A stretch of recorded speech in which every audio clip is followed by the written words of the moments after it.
Olá, hoje a gente vai falar desse artigo que foi publicado no nosso Sunday, que é um artigo bem interessante, onde o autor ele faz uma avaliação prospectiva, um estudo prospectivo em um único centro, avaliando 13 pacientes femininas, porém, somente da etnia asiática, que tem pele fina, apresentava pele fina ou atrofia de pele. Essas pacientes foram submetidas a um tratamento com a caprolactona diluída. Então, ele pegou 0,5 ml, meio ml de caprolactona e rediluiu em meio ml de lidocaína e 2 ml de soro, fazendo uma correlação, uma proporção de 1:5. Então, bem diluído. Por que ele fez essa hiperdiluição? Porque ele utilizou uma técnica diferente da preconizada. Ele fez uma aplicação intradérmica, utilizando um dispositivo que fazia as aplicações homogêneas, de forma homogênea, de uma pequena dose, de uma microdose de 0,0005 ml por ponto, por pontura,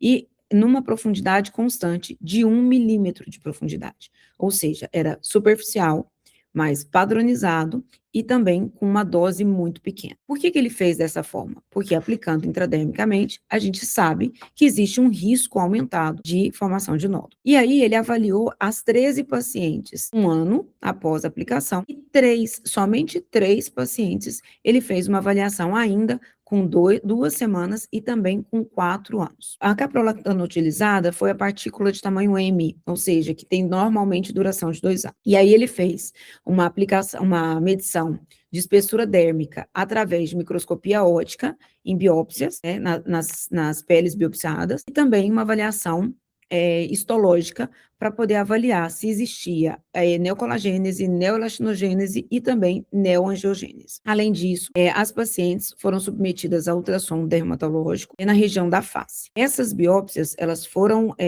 realizadas nas têmporas das pacientes. E a têmpora direita, ela não recebeu o produto. Ela passou a ser o controle individual desse paciente. Então, foi biopsiada a têmpora direita e têmpora esquerda. A têmpora direita sem tratamento e a têmpora esquerda com tratamento. E o que ele encontrou, né? O autor encontrou nesse estudo?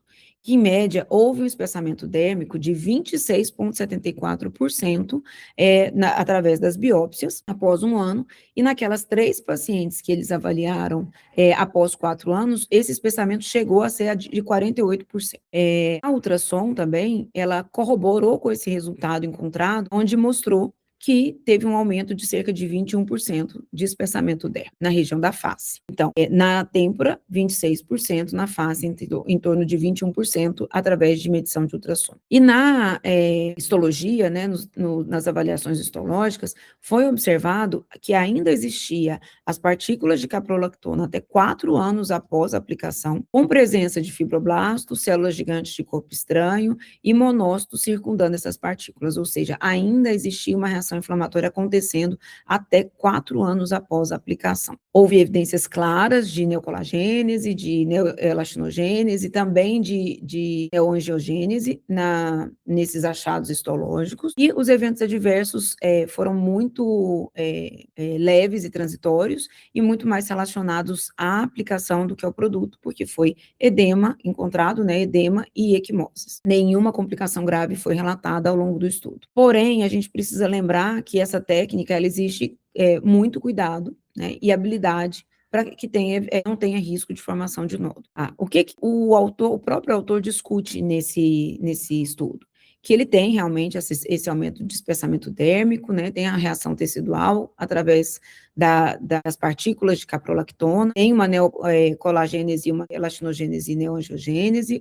Ele mostra a longevidade, então, maior do que 4 anos, porque até em 4 anos ainda encontrava-se partícula, não estava totalmente já degradado o produto, o que sustenta um resultado a longo prazo. Ele faz uma comparação com a hidroxiapatita de cálcio e mostra que a caprolactona ela tem um resultado mais duradouro, inclusive, do que a hidroxiapatita de cálcio, porém, os eventos adversos também, aí ele traz essa reflexão, que como a gente tem partícula até 4 anos após, num caso de uma reação adversa, ele também pode ter essa reação adversa de forma mais duradoura também, então é um contraponto. Existe uma dificuldade técnica de injeção intradérmica, então tem que ser por profissionais altamente qualificados e com device, com equipamento adequado para poder fazer isso, é muito cauteloso. Então, ele não recomenda ser feito por profissionais injetores iniciantes, e ele ressalta que algo que parece ser óbvio, mas precisa ser dito, né, que é o risco de contaminação, porque você está fazendo uma diluição do produto, então você está tirando ele da esterilidade da seringa e passando a fazer ali um processo de rediluição, e quando você tem um risco de contaminação, você também pode ter um risco de formação granulomatosa infecciosa, né, então de ter granulomas infecciosos graves e persistentes no local da aplicação. Além disso, aqui vem uma nota, né, do canal, considerando os possíveis vieses e as limitações que esse estudo traz. Então, a gente está falando aí de um número muito pequeno de participantes, 13, um N de 13 mulheres é muito pequeno.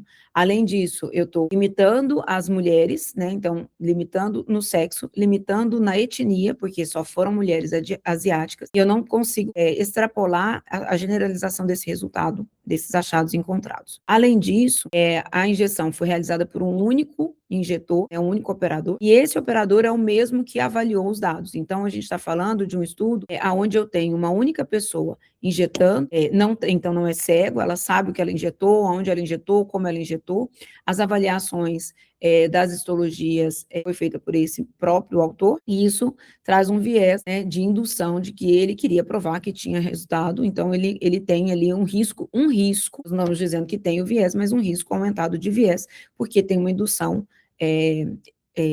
intuitiva, né, tem uma indução dele com relação aos resultados. Além disso, a gente sabe que tanto a biópsia quanto a ultrassom são métodos suscetíveis a variabilidades técnicas, né? Então, a ultrassom, no caso, uma pressão mais aumentada, uma pressão reduzida, a localização do ponto que foi feita essa medição. Então, tudo isso pode corroborar para obter resultados não tão fidedignos com relação ao fato real. Além disso, a gente tem que lembrar que o segmento a longo prazo, ele foi restritivo. Então, quando a gente fala do segmento de 4 anos, a gente está falando de 3 pacientes. Se 13 já era um N bem baixo, a gente está falando ainda de 3 pacientes com N ainda menor, uma avaliação de segmento que limita essa conclusão de segurança e de eficácia.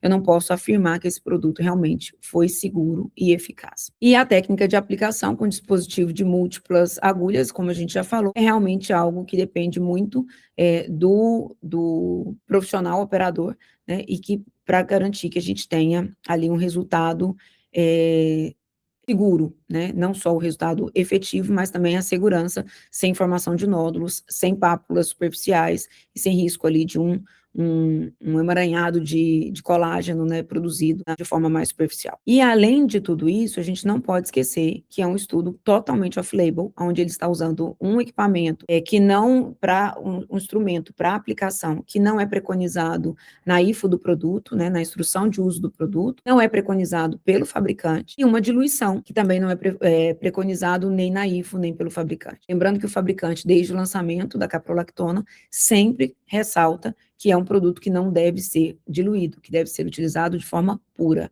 Então, esse estudo, por mais que ele traga aí uma luz para outras possibilidades de tratamento com a caprolactona, ainda requer muito mais evidência científica, muito mais robustez nessa evidência científica, como também requer uma necessidade e um cuidado na utilização de forma off-label, porque tudo que a gente utiliza como profissional de saúde da forma off-label, caso a gente tenha alguma complicação, a gente perde todo o respaldo jurídico quando a gente vai ser acionado. Então, você está trazendo a responsabilidade para você de algo que ainda não tem uma evidência científica tão robusta para ser utilizado. Essa é o nosso estudo que foi colocado no Journal, e a gente traz aqui para vocês alguns insights bem interessantes. Muito obrigada.